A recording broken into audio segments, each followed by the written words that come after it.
الحمد لله رب العالمين والصلاة والسلام على أشرف الأنبياء والمرسلين نبينا محمد وعلى آله وأصحابه أجمعين أما بعد அன்பிற்குரிய சகோதரர்களே, தாய்மார்களே, சகோதரிகளே, அஸ்ஸலாமு அலைக்கும் வரஹ்மத்துல்லாஹி வபரகாத்துஹு. இன்றைய காலத்துக்கு பொருத்தமான ஒரு நபிமொழியை கொண்டு இன்றைய இந்த உரையை நாம் ஆரம்பிப்போம். இந்த செய்தி முஸ்லிமிலே இடம்பெறுகிறது. 50வது எண்ணிலே அப்துல்லாஹ் இப்னு மஸ்ஊத் ரலியல்லாஹு அன்ஹு அவர்கள் அறிவிக்கிறார்கள், அல்லாஹ்வின் தூதர் ஸல்லல்லாஹு அலைஹி வஸல்லம் குறிப்பிட்டார்கள், மாமின் நபியின் பஅஸஹுல்லாஹு ஃபி உம்மத்தின் கப்லி இல்லா கான லஹு மின் உம்மத்திஹி ஹவாரியூன் வ அஸ்ஹாபுன் யஅഖுதூன பிசுன்னத்திஹி வ யக்ததூன பிஅம்ரிஹி ثم إنها تخلف من بعدهم خلوف يقولون ما لا يفعلون ويفعلون ما لا يؤمرون فمن جاهدهم بيده فهو مؤمن ومن جاهدهم بلسانه فهو مؤمن ومن جاهدهم بقلبه فهو مؤمن وليس وراء ذلك من الإيمان حبة خردل. நறுமையான சகோதரர்களே, பாருங்கள், இந்த செய்தி, அதாவது அல்லாஹ்வின் தூதர் ஸல்லல்லாஹு அலைஹி வஸல்லம் குறிப்பிடுகிறார்கள், எனக்கு முன் அல்லாஹ் எந்த சமூகத்துக்கும் எந்த ஒரு நபியை அனுப்பியிருந்தாலும் அவருடைய சமூகத்தில் அவருக்கு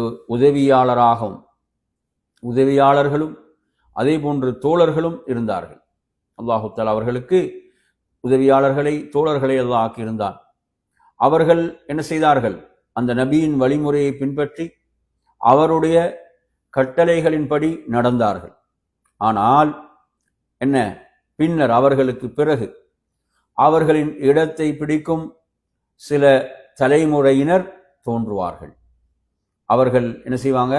செய்யாதவற்றை கூறுவார்கள், தங்களுக்கு கட்டளையிடப்படாதவற்றை செய்வார்கள்.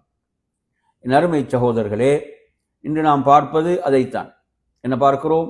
நபி ஸல்லல்லாஹு அலைஹி வஸல்லம் அவர்கள் காட்டித்தராத, சஹாபாக்கள் அல்லாஹ்வின் தூதரை பின்பற்றி செயல்படுத்தாத என்ன பித்அத்துகள் அரங்கேற்றப்படுவதை பார்த்து கொண்டிருக்கிறோம்.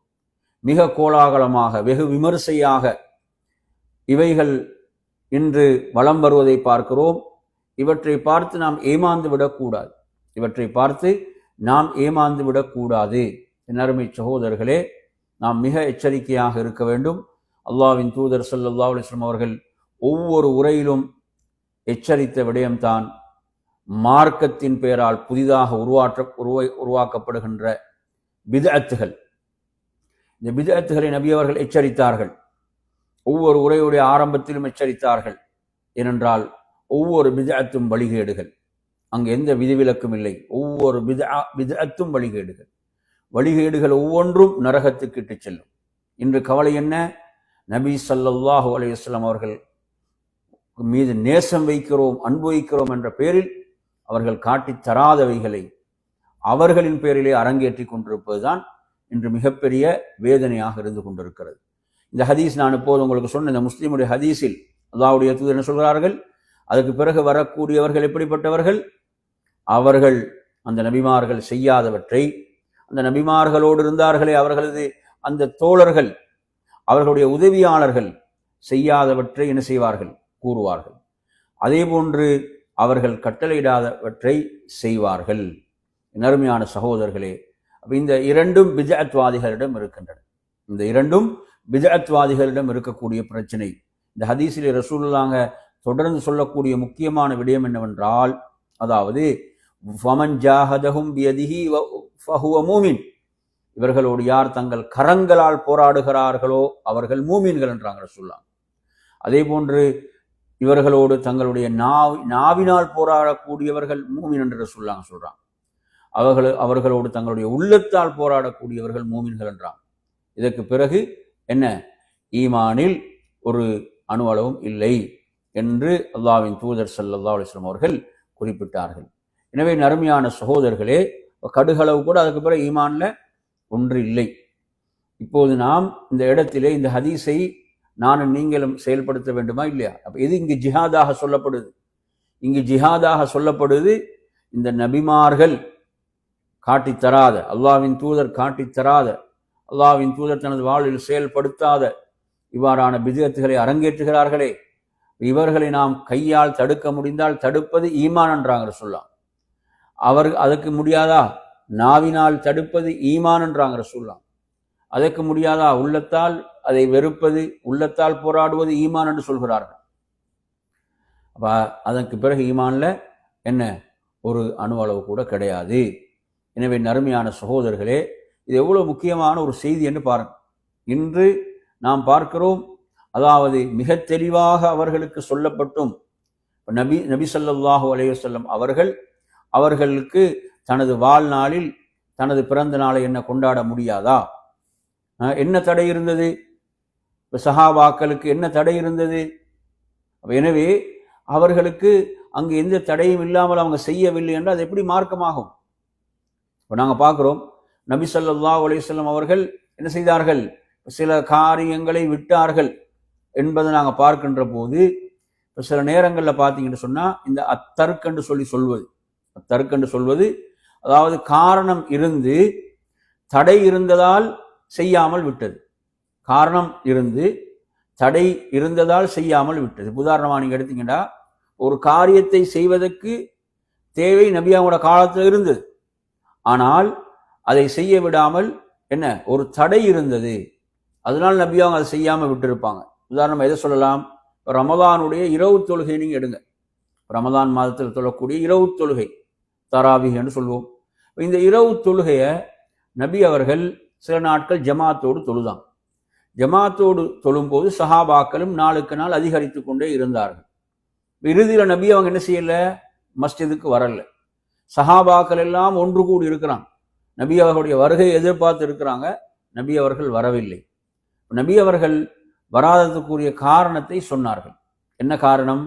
இது உங்களுக்கு கடமையாகி விடுமோ என்ற அச்சத்தில் நான் வரவில்லை, அது கடமையாக உங்களால் செய்ய முடியாமல் போயிடுமோ என்ற பயத்தில் வரவில்லை என்று அந்த காரணம், அந்த தடைக்கான காரணத்தை சொல்கிறார்கள். அந்த காரணம் நபியுடைய மௌத்துக்கு பிறகு நீங்கி விடுகிறது இல்லையா? உமர் ரலியல்லாஹு அன்ஹு என்ன செய்யறாங்க? அதை மீண்டும் உயிர்ப்பித்தார்கள். ஏன்? அங்க அந்த தடைக்கான காரணி நீங்கி விட்டது, அந்த காரணி அங்கு விலகிவிட்டது. எனவே நறுமையான சகோதரர்களே, இப்ப இதில் நாம் இன்னொரு வகையை பார்க்க வேண்டும். காரணம் இருந்தும் எந்த தடையும் இல்லாத போது நபி அவங்க செய்யல. காரணம் இருந்தும், உதாரணமாக இப்ப நபி ஸல்லல்லாஹு அலைஹி வஸல்லம் அவர்களுடைய அந்த பிறந்த தினத்தை கொண்டாடுதல், அதுக்கு அங்க என்ன தடை இருந்தது? ஒரு தடையும் இருக்கவில்லை. அங்கு ஒரு தடையும் இருக்கவில்லை. தாராளமாக என்ன செய்திருக்கலாம்? அது செய்திருக்கலாம். நபியுடைய மௌத்துக்கு பிறகு சஹாபாக்கள் எவ்வளவு நபி மீது அன்பு கொண்டிருந்தார்கள், அவர்களுக்கு என்ன தடை இருந்தது? அவர்கள் என்ன செய்யலாம்? அங்கு எந்த பொருளாதார தடையோ பாதுகாப்பு தடையோ பிரச்சனை எதுவும் இருக்கல, தாராளமாக அவர்களுக்கும் செய்திருக்கலாமா இல்லையா? செய்திருக்கலாம். அப்படி இருந்தும் அவ்வளவு நபி மீது நேசம் கொண்ட சஹாபாக்கள் அந்த காரியத்தை செய்யவில்லை என்று சொன்னால், அப்ப இது என்ன ஆதாரம்? இதை செய்யக்கூடாது என்பதற்கு இது ஒன்றே போதுமான ஆதாரம். இது தற்கன்று அவங்க விட்டாங்களே, இது அவங்க செய்யாமல் விட்டதே இது மார்க்கத்தில் கூடாது என்பதற்கு ஒரு தெளிவான சான்றாக இருக்கிறது அருமையான சகோதரர்களே. அப்ப எனவே அதாவது இவங்க வைக்கக்கூடிய காரணம் அங்கு இருந்துச்சா இல்லையா? இவங்க சொல்றாங்க, நாம் நபியின் மீது கொண்ட நேசத்தின் காரணத்தால் அவர்களை கண்ணியப்படுத்துவதற்காக இவ்வாறு நாம் செய்கிறோம். அப்ப இந்த காரணம் அங்கு இருக்கு இல்லையா? நபியை மீது நேசம், நபியை கண்ணியப்படுத்துதல் என்ற காரணங்கள் இதைவிட பல மடங்கு அங்கு இருந்துச்சு. அப்படி இருந்தும் செய்யவில்லை என்றால் இது எப்படி மார்க்கமாகும்? அதனால தான் இமாம் மாலிக் ரஹிமஹுல்லாஹ் கேட்பார்கள், அதாவது அன்று அவர்களுக்கு மார்க்கமாக இல்லாதது இன்று எப்படி உங்களுக்கு மார்க்கமாக முடியும்? எனவே நறுமையான சகோதரர்களே, எனவே நாம் இதே நமக்கு பெரும் ஆதாரம். இது என்ன? ஒரு பிதஅத்தான செயல்பாடு. இப்போ இதில் கொண்டு உலக விஷயங்கள் நுழைக்கக்கூடாது. என்ன உலக விஷயங்கள்? அதாவது மைக்கை பயன்படுத்துறீங்க இல்லையா, சேரை பயன்படுத்துறீங்க இல்லைன்னா இதெல்லாம் என்ன இபாதத்தா? இது சேரில் உட்காந்தா இவ்வளோ நன்மை யாரும் சொன்னாங்களா? மைக்கை பயன்படுத்தினா இவ்வளோ நன்மை யாரும் சொன்னாங்களா? இதெல்லாம் உலக விஷயங்கள். இதில் தடை இல்லை என்றால் தாராளமாக பயன்படுத்தலாம். இதில் தடைகள் இல்லையா, தாராளமாக பயன்படுத்தலாம். இதில் பார்க்க வேண்டியது தடை இருக்கிறதான்னு பார்க்கணும். உலக விஷயங்களை பொறுத்தவரையில இதில் தடை இருக்கிறதா? தடை இருந்தால் என்ன செய்யக்கூடாது?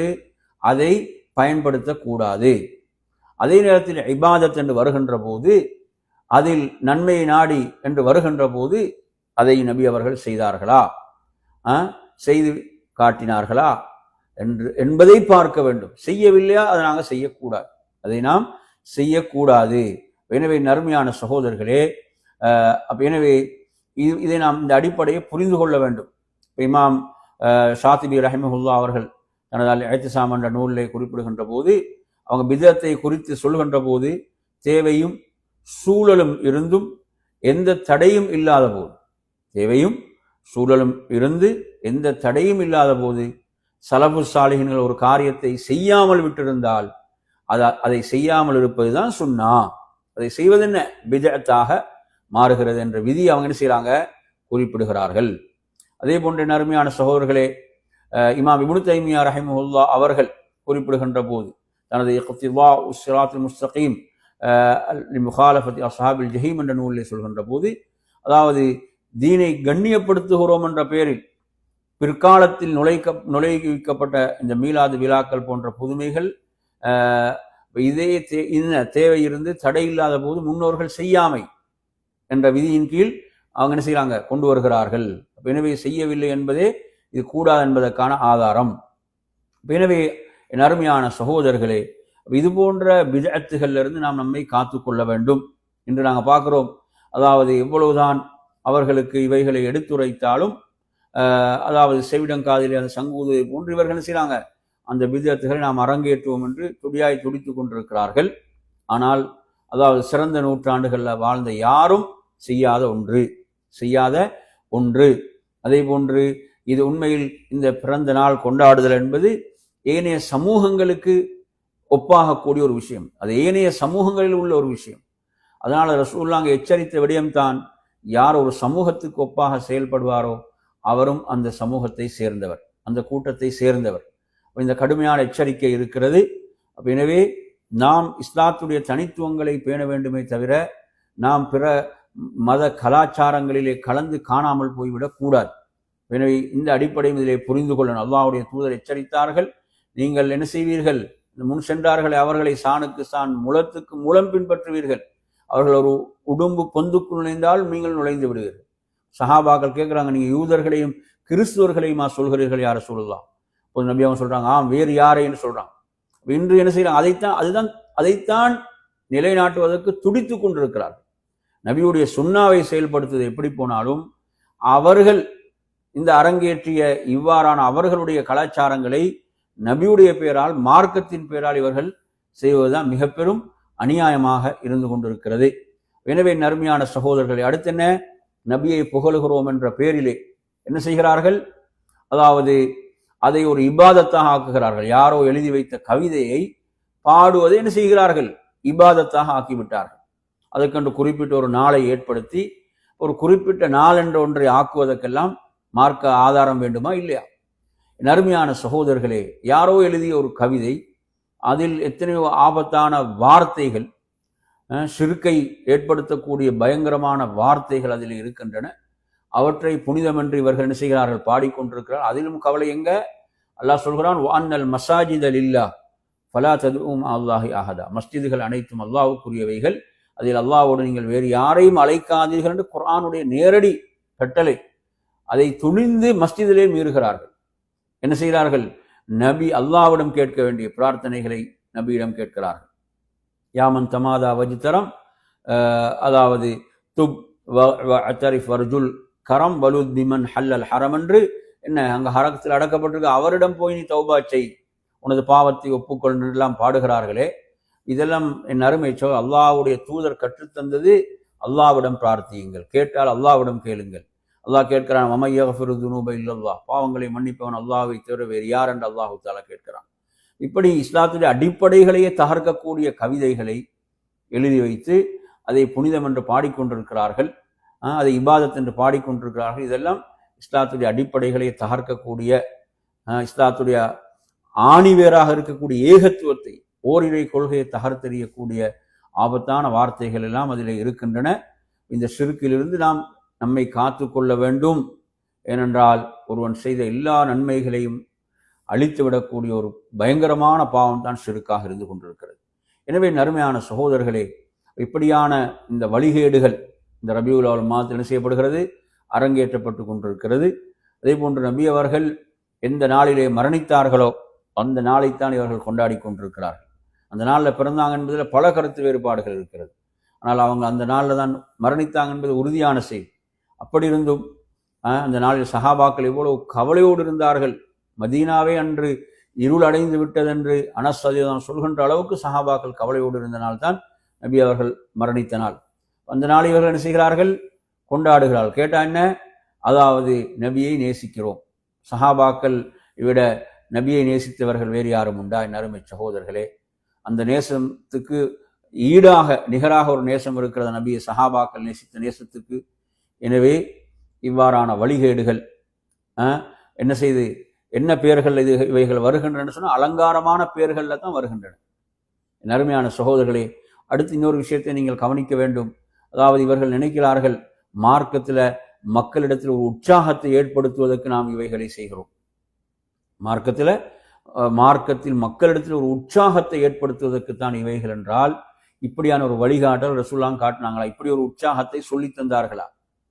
நாங்கள் மக்களிடத்தில் ஒரு உற்சாகத்தை மார்க்கத்தில் ஏற்படுத்த வேண்டும் என்றால் அதற்கு மார்க்கம் வழிகாட்டி இருக்க வேண்டும். இப்போ வரலாற்றில் நீங்கள் பார்த்தீங்கன்னு சொன்னால், அதாவது ஆதம் அலைஹிஸ்ஸலாம் அவர்களிலிருந்து நூஹ் அலைஹிஸ்ஸலாம் அனுப்பப்படும் உள்ள அந்த 10 நூற்றாண்டுகள் அப்துல்லாஹ் இப்னு அப்பாஸ் ரலியல்லாஹு அன்ஹு சொல்கிறார்கள், அதாவது ஷிர்க் என்பது இந்த பூமியில் இருக்கவில்லை. அல்லாஹ் ஒருவன் மாத்திரம்தான் வணங்கப்பட்டு கொண்டிருந்தான். தௌஹீத் மாத்திரம்தான் இருந்தது. ஆனால் அதன் பிறகுதான் ஷிர்க் நுழைந்தது. ஷிர்க் எப்படி நுழைந்தது? இவர்கள் சொல்லக்கூடிய இதே அமைப்பில் தான். என்ன, மார்க்கத்தில் மக்களிடம் ஒரு உற்சாகத்தை ஆர்வத்தை ஏற்படுத்துவதற்கு அவர்கள் தேர்வு செய்த வழி என்ன? அல்லாஹ் குர்ஆனிலே சொல்ற சூரத்து நூஹ் நீங்க எடுத்தீங்கன்னா வத், சுவா, யகூஸ், யஊக், நஸ்ர் என்ற பெயர்கள். நூஹ் அலைஹிஸ்ஸலாம் ஏகத்துவத்தின் பால் மக்களை அழைக்கிறார்கள். அவர்களுக்கு எதிராக அந்த மக்கள் இந்த சிலைகளை நீங்கள் விட்டு விடாதீர்கள், இவர்களை விட்டு விடாதீர்கள், இவர்களை வணங்குவதை விட்டு விடாதீர்கள். யார் இவர்கள்? இந்த சொல்லப்பட்ட பெயர்கள் இவர்கள் எல்லாம் அங்கு வாழ்ந்த நல்ல மனிதர்கள், அல்லாஹ்வுக்கு கட்டுப்பட்டு வாழ்ந்தவர்கள், நல்ல மனிதர்கள். அவர்கள் மரணித்த போது என்ன செய்து மக்களுக்கு மார்க்கத்தில் ஒரு சோர்வு ஏற்படும் போது ஷைத்தான் கொடுத்த அட்வைஸ் தான் என்ன, நீங்கள் அல்லாஹ்வை வணங்குறது உங்களுக்கு ஒரு உற்சாகத்தை நீங்கள் ஏற்படுத்தி கொள்ள வேண்டுமா?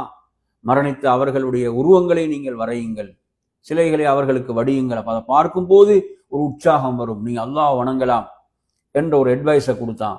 எனவே அவர்கள் என்ன செய்தார்கள், அவர்களுடைய அந்த உருவங்களை சிலைகளை வடித்தார்கள்.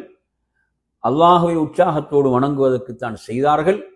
ஆனால் அது காலப்போக்கில் என்ன ஆகியது, அடுத்த தலைமுறை வந்தது. அடுத்தடுத்து வரும்போது அவைகளை வணங்க ஆரம்பித்தார்கள், அல்லாஹ்வை வணங்குவதை விட்டுவிட்டார்கள். எனவே நூஹ் அலைஹிஸ்ஸலாத்துடைய 950 வருட தாவாவில் கூட அதாவது சொற்பமானவர்கள் தான் என்ன செய்தார்கள். அல்லாஹ் குர்ஆனில் சொல்கிறான், அவரோடு மிக சொற்பமானவர்கள் தான் நம்பிக்கை கொண்டார்கள். அப்ப பெரும்பாலானவர்கள் எதில் இருந்தார்கள், அந்த சிலை வணக்கத்தில் இருந்தாங்க. இது எப்படி உருவானது? இப்படிதான் உற்சாகத்தை ஏற்படுத்த வேண்டும், மக்களுக்கு மார்க்கத்தில் ஒரு உற்சாகத்தை ஏற்படுத்த வேண்டும் என்றுதான். அப்ப இது இவங்க எப்படி ஆகிவிட்டது, நபிய வருடத்துல இந்த ரபியுல் அவ்வல் மாதம் மாத்திரம் நினைவு கூர்ந்தால் போதுமானது, அவர்களை புகழ்ந்து விட்டால் அவர்களுக்குரிய கடமையை நாம் செய்து விட்டோம் என்ற உணர்வு பலரிடம் வந்துவிட்டது. அப்ப எதை விட்டு தூரமாக விட்டார்கள், நபியுடைய சுன்னாக்களை செயல்படுத்துவது, நபியுடைய சுன்னாக்களை வாழ்விலை நடைமுறைப்படுத்துவது, இதெல்லாம் அவசியமில்லை என்றாகிவிட்டது. என்ன சிந்தனை, மௌலிதை பாடிவிட்டால் 12 நாட்களுக்கு நபிக்கு நாம் செய்த கடமைகளை செய்தவர்களாகிவிட்டோம் என்று என்ன செய்கிறார்கள். இப்படியான ஒரு நிலைக்கு இன்று சமூகம் தள்ளப்பட்டிருக்கிறது இந்த இவ்வாறான பித்அத்துகளின் காரணத்தால். எனவே நறுமையான சகோதரர்களே, பித்அத்துகள் ஒவ்வொன்றும் வழிகேடுகள். அது என்ன வடிவத்தில் வந்தாலும் அவைகள் வழிகேடுகள். அவைகள் நாம் முழுமையாக நம்மை காத்துக்கொள்ள வேண்டும்.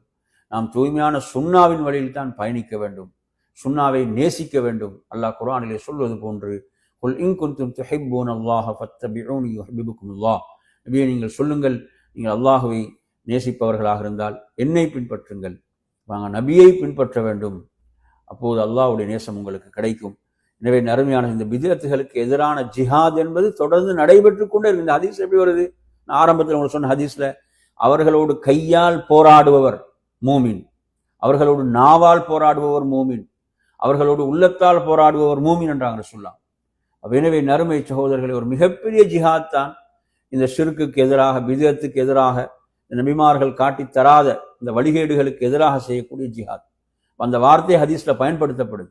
பமன் ஜாஹதஹும் என்று வருகிறது. எனவே அந்த அடிப்படையில் நறுமை சகோதரர்களே, இவ்வாறான பிதஅத்துகளுக்கு எதிராக நாம் மக்களுக்கு மத்தியில் விழிப்புணர்வை ஏற்படுத்தி கொண்டே இருக்க வேண்டும்.